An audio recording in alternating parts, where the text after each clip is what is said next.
Buktinya saya kalian nggak terima. Ya, Saya jadi aktivis di Mas ya, Pak Dewan kan harus melayani kami lah Pak Dewan. Saya layani. Dengar dulu. Saya sudah layani barusan.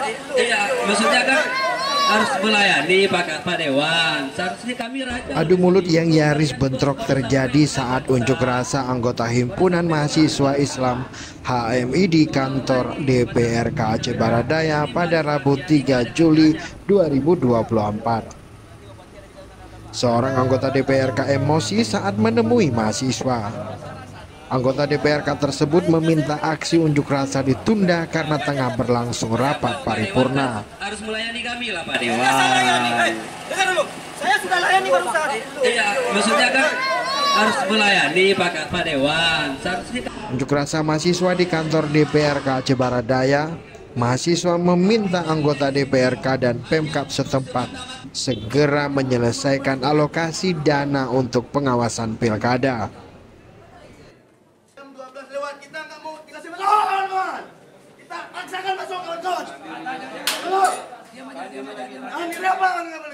Ketua HMI Cabang Blang PD Afan Fajri khawatir tahapan pilkada yang sedang berlangsung akan berpotensi cacat hukum karena pengawasan belum dijalankan dengan baik karena terkendala anggaran. Kami terlepas lah mau anggaran mau apapun, yang penting kami ini sebagai masyarakat ini kisruh. Di sini banyak kejahatan politik yang dilakukan tapi nggak ada pengawasan. Contohnya kejahatan politik yang mana? Ya seperti yang kita lihat sekarang itu banyak kecil-kecil kampanye dan sebagainya lah kita bilang.